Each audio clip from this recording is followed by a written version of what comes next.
Hello everyone and welcome to my channel. This is a video in which I'll give you an introduction to Catia. So let's begin. Catia is an acronym. It's an abbreviation where C stands for computer, A for aided, T is for three-dimensional, I for interactive, and A is for application. Now this is worth knowing because it is sometimes asked in interviews. So if you are perhaps going for a job interview, you can expect the interviewer to ask this question. So it's worth knowing what Catia stands for. Now Catia basically started out as an in-house project for the development of Mirage fighter jet. While the SAW was developing the Mirage fighter jet, it also started out developing this software, Catia. Now there is much more to Catia's history that we can go into, but I think it's irrelevant to talk about it since I consider that this video is watched by people who want to learn how to operate the software and how to work on Catia. So I'll skip that history part, but if you still want to read about its history, you can go to my blog, and from the Catia index navigator you can go to introduction to Catia topic and basically read more about its history. It's basically on the blog. I'll put a link from where you can navigate to the topic. So moving on. Now after you have installed Catia and the icon is there on the desktop, what you'll find is that the icon has a name like Catia V5R18 or Catia V5R19. Now what does this signify is that V is telling you the version of the Catia installed on your computer and R is telling you the release of the software. Now this is important and worth knowing because it's possible that the team that you're working with, it's working on several projects at a time and it has several releases of the software on your computer. Since Catia offers only forward compatibility and not backward compatibility, you should and always open a file and save it in the version in which it was created or the version and release for which it is meant. If you, for example, if you have a file that was originally created in V5R19, but you accidentally open it in V5R18 and save it, the file will be lost. That means the history will be lost. Or consider another case, say a file created in V5R19 but opened in V5R20 and saved. Now this file may work fine in V5R20, but suppose if this file was meant to be sent to a client who is operating V5R19, for that client the file would not work. So this is worth knowing, the version and the release that you're working in, so that you open the file in the correct software. But I consider that since you're learning and you would only have one release and not many releases, it's okay. So this is something that you can perhaps look over, but it is worth knowing. I should mention that. Now moving to the platforms that Catia offers. These are P1, P2 and P3. P3 being the most advanced, it's also the most expensive. You can find out the platform that is installed on your computer if you navigate to Tools, Options, and under User Interface Style, you can find out the platform that's there on your computer. Now let me give you a word of warning that you should not make any changes to these platforms and you should not select what is already selected and save it, because it would simply corrupt the environment. It would be very difficult to recover it. So you should simply hit cancel and exit this dialog box. Knowing more about platforms may be important if you are from the sales side of things and if you wish to purchase the software, but if you wish to simply learn how to operate Catia, how to work on Catia, I think this is something that you can skip. So moving on, now let us discuss the nature of the software. Catia is a CAX software. That means it has CAD capabilities, it can do CAM, and it has CAE capabilities as well. Now those who don't know, let me just very briefly tell you that CAD would allow you to model your parts. It would help you create assemblies. It will help you see how the different parts interface, how do they fit, things of that nature. CAM is something that would allow you to generate the G codes so that you can machine your desired part out of a billet. CAE is the part where you would analyze the part's integrity and see whether it would be able to withstand the load conditions or not, the kind of stresses it generates and things of that nature. Now Catia is a parametric software. Let me just illustrate what do I mean by that using an example.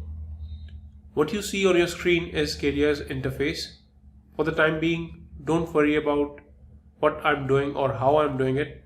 I would of course explain it at later stage. I'm first selecting a plane and making a sketch on it. For the sketch, I'm creating a circle. To this circle, I'm applying some diameter value. Around the circle, I'm creating a square, applying some dimensions. Of course, it's a square, so all sides need to be equal. Also, I'm making the square symmetrical about the circle.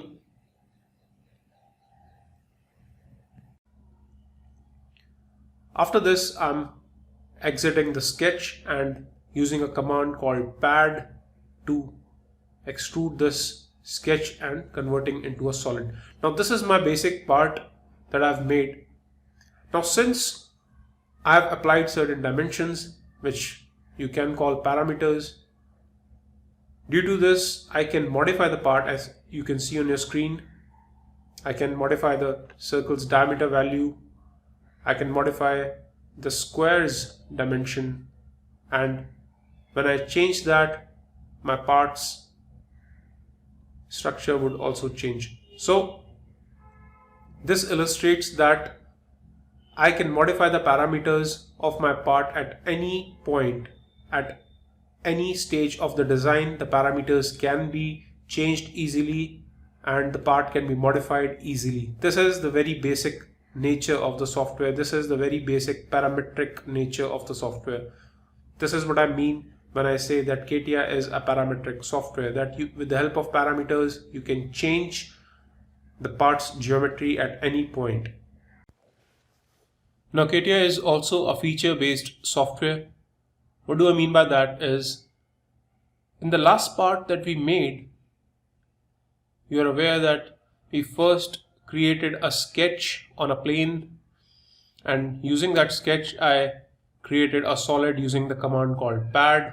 Now suppose if I use a command called fillet, I can apply it to these four edges. As you can see,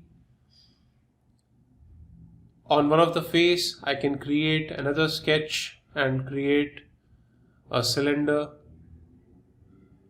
Now this solid that I'm constructing, it's basically made using different features. Using features, I'm creating this solid. I can modify these features as I want. I can add as many features as I want. Hence it is called a feature-based software. Catia also offers a very important functionality, which is bidirectional associativity. Let me just illustrate it using the previous part that we created. Now, the part that I've created, I can use this part to create drawings easily. Let me just open the drafting workbench for that. So this is our drafting workbench. I can simply bring in views. Here the views are created.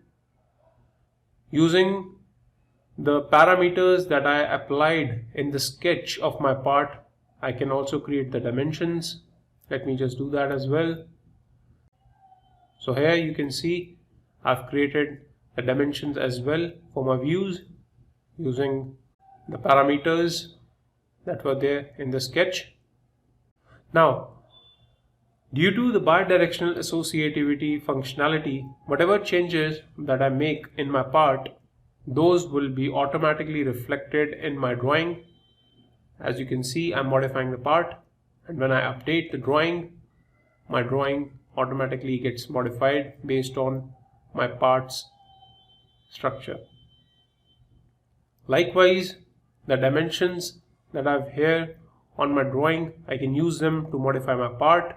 As you can see, I'm changing these dimensions, and these will modify and drive my part geometry here. When I update the part, you can see that it's driving my part. So this is basically bidirectional associativity. Now this also applies to part assembly and other things.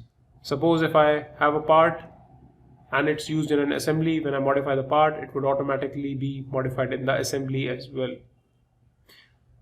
Now all these things that I've discussed, that is the parametric nature, the functionality, that is feature-based software, the bidirectional associativity, etc.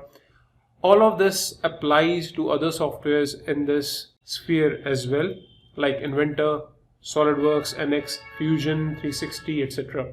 All of these softwares also offer these functionalities. That is, that they are parametric in nature, they are feature-based softwares, they offer bidirectional associativity, and almost all of these softwares nowadays are also CAX softwares. That means that they have CAD capabilities, they have CAM capabilities, and they have CAE capabilities. Now that is basically the end of introduction to Catia. In the future videos, I'll be discussing more about how to open Catia, how to navigate the environment and things of that nature. So I'd suggest you to like, share and subscribe to the channel if you haven't done so as yet. Thank you for watching.